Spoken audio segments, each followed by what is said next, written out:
Tenía Matías Rotaveña, que es el legislador porteño del Frente de Todos. Matías, ¿cómo va? Buen día. Hola, claro, buen día, ¿cómo estás? Bueno, yo veía la floja defensa de Alessandro y me llamaba poderosamente la atención, porque la mejor defensa es entregar el teléfono. No, bueno, claramente no puede entregar el teléfono, ¿no? Acá nosotros vemos que hay una situación que se repite, ¿no? Esto ya lo hemos visto en el pasado, no sé, recuerdo, tenemos a un legislador que es Darío Nieto, ¿no? Que tenía el teléfono de Macri y se negó rotundamente a entregarlo en su momento, o ahora también, fruto de estos chats, las denuncias sobre el operador de Rosati, que tampoco lo puede hacer. Me parece que hay, por eso, una lectura, o sea, viene intentando patear este tema, ¿no? Recordemos que estuvo primero todo lo que tenía que ver con las escuchas, los audios del Lago Escondido, y ahora esta segunda tanda, y bueno, me parece que puede hacer varias lecturas, ¿no? Una es que, bueno, intentan seguir pateando el tema, intentando que esto se estire.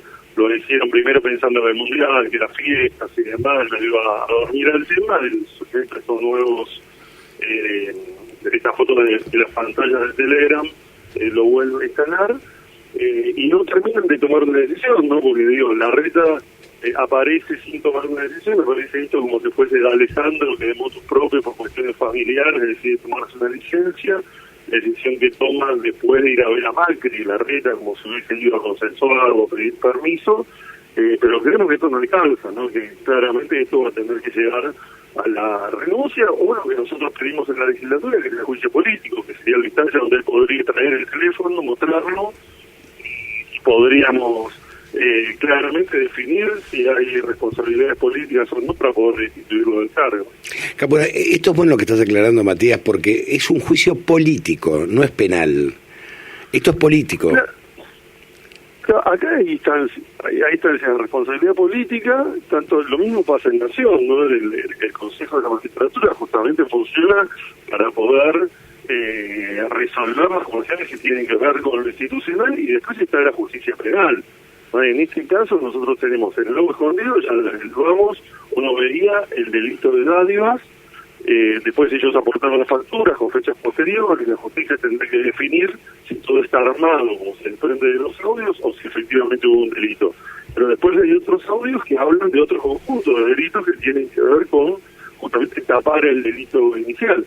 Eso hay una parte política, porque además en el caso nuestro nos preocupaba muchísimo que la seguridad de la ciudad y el manejo de la policía estuviese en manos de alguien que decía que había que hacer cagar a otras personas, que tenía bienvenidas preparadas en la alcaldía de la ciudad, es decir, que siga con ese tono, con esa denuncia sobre el kirchnerismo, sobre un espacio político, que además está claro en esta altura que nosotros no tenemos nada que ver con de dónde surgieron todas estas filtraciones, ¿no? Tiene que ver más con la interna de los extremos, que se están tirando una interna entre mafias, que se tiran con lo de Milman, se devuelvan con Lago Escondido, y ahora, bueno, va escalando, donde ya en estas pantallas tenemos situaciones de corrupción en la ciudad, y se lo menciona el propio jefe de gobierno.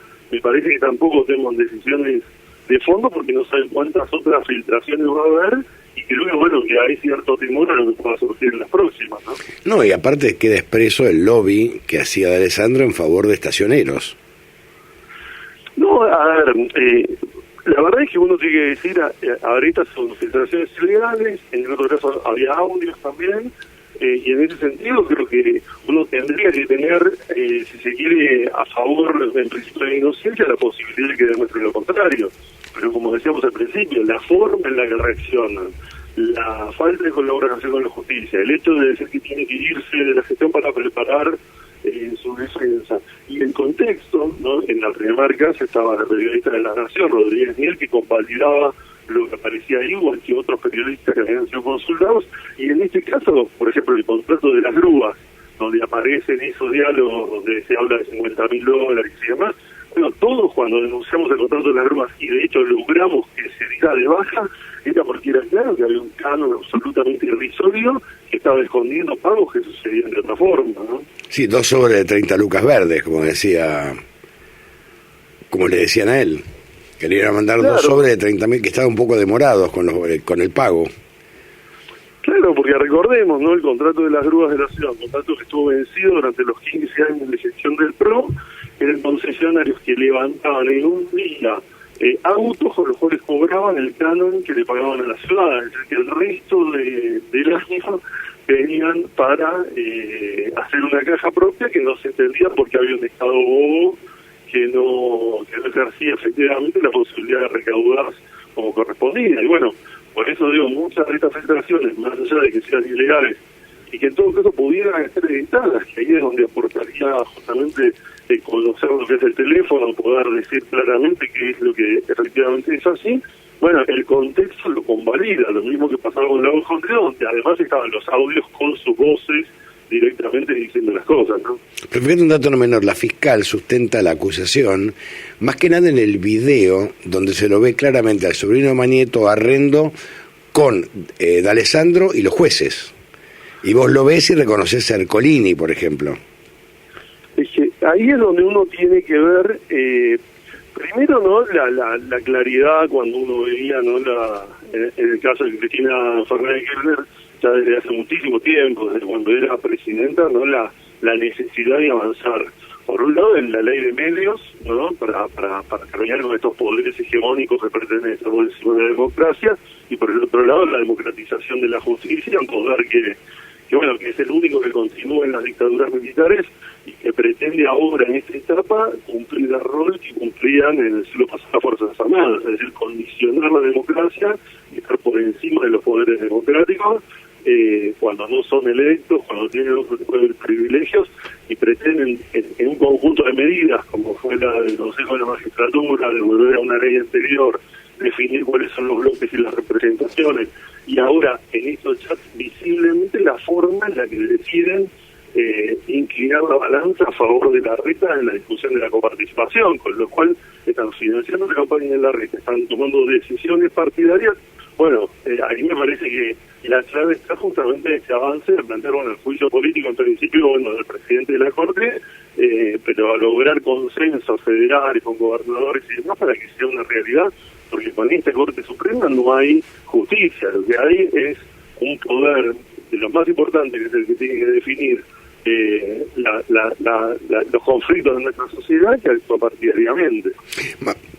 Matías, por último te pregunto, en la legislatura porteña, ¿hay margen de maniobra para citar a Rodríguez Larreta para que descargue sobre esto, presente un descargo de esto, o no hay margen de maniobra, no hay número, no alcanza el quórum? No, a ver, de los 60, Larreta tiene 32. Dentro de esos 32 eso le da una mayoría, después, bueno, estamos 19 del Frente de Todos, 6 de la izquierda, 5 mal llamados libertarios. En la medida en que su interna se comporta de forma mafiosa y en estos pactos de silencio no hay manera de avanzar institucionalmente. La verdad es que cuando uno lee los mensajes de Carrió de ayer, ¿no? Porque uno dice, hay gente, ¿no?, que se la pasa hablando permanentemente de la República, transparencia, y después funcionan como un salvoconducto para las peores prácticas. Carrió ayer salió con algunos tweets contradictorios, pero claramente a bancar a Alessandro y plantear como si, bueno, cualquiera que sea de Juntos por el Cambio puede cometer cualquier delito que, como el del otro lado del kirchnerismo, ya lo va a bancar. Lo mismo pasa con Graciela Ocaña, que también es legisladores, y después hay el radicalismo, que bueno, creo que es el que tal vez por tradición, recordemos que Alfonsín, ¿no?, lo pegaron también con golpes que tenían que ver con estos sectores económicos, tuvo sus conflictos con Clarín. Bueno, uno a veces ve que reivindican a Alfonsín, pero después comparte esto todo. Uno tiene ahí un poco de esperanza de que los sectores que históricamente fueron votantes de ese sector, bueno, en algún momento digan basta de esta alianza con una derecha, y bueno, que esta vez no sé si democrática. Matías, te mando un gran abrazo, gracias. No, abrazo, gracias.